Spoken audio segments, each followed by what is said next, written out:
mu bumpi eyo ye kugatta ku Allah subhanahu wa ta'ala gegamu ku makulu g'okugatta ku Allah kikifaananyi ky'okugatta ku Allah subhanahu wa ta'ala buba busiiwuufu bwa mpisa zaffe abantu n'omutonzi waffe ezibijja kuyisa mu Allah wo amaaso sa mu Allah wo amaaso n'omugattako ebitonde byeyetondera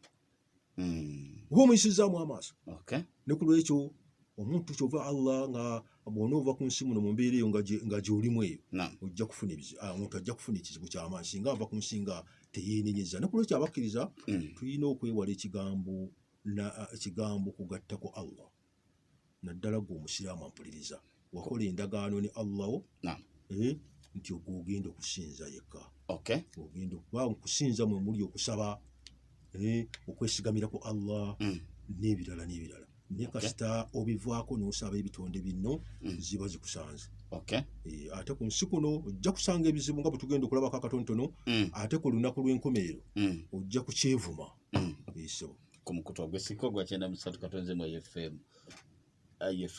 radio ye mukadde waffe Sheikh Kidadi ali mutunnyonnyola ali mutusomesa n'otubuulira n'otujjukiza ku nsonga y'obusagwa obuli mu mazambi mu misango gye tukola mukadde waffe Sheikh Yiga Mikida akyali mu studio zaffe za IFM radio nga yeyongera agenda maaso n'otunnyonnyola otubuulira obusagwa obuli mu mazambi obusagwa akabenje obuzibu bwe tusinkana bwe tugwamu naddala tubanga tukoze amazambi ageze najjayo ezzambi eddene manene ag'amazambi atugiddeyo ezzambi lya shiriki atuwadde preamble atubuulidde lino ezzambi kabenje ki kalirimu ate abantu balikola batya erikoze bismillahir rahmanir rahim abawuliza abalungi nate assalamu alaikum wa rahmatullahi wa barakatuh wa alaikum salam wa rahmatullahi wa barakatuh obusagwa bw'okugatta ku mutonzi oba akabenje akali mu kugatta ku mutonzi lye lugendo lwetukutte akabenje akasooka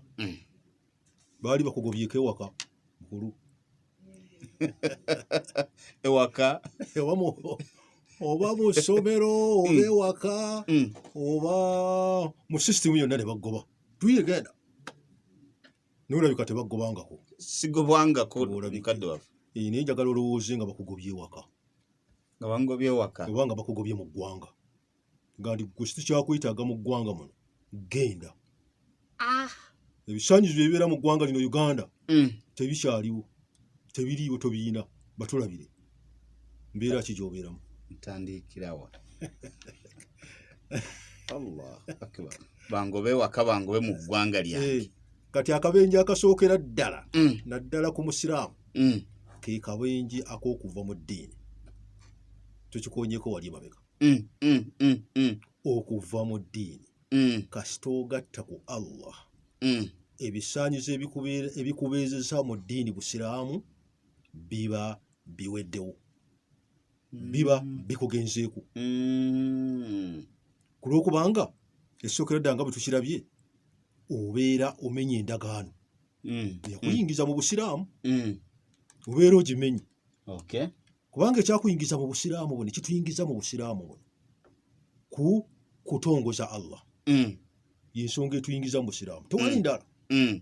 kutongoza Allah n'okimanya n'okyogera n'okitegeera Allah ye mutonzi Allah yakuwa Allah yakuggyako n'ebirala kyekituleeta mu busiraamu kakasi kasita embeera eyo ekuggwako ebisaanyizo bino n'obitwala ku kitonde ekirala awo ekitegeeza sisitimu ya Allah obeera ogivuddemu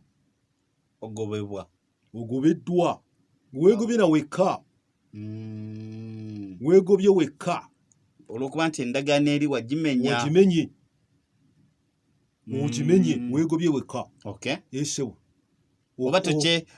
mba sikyalina makulu wangi mba sikyalina makulu amakulu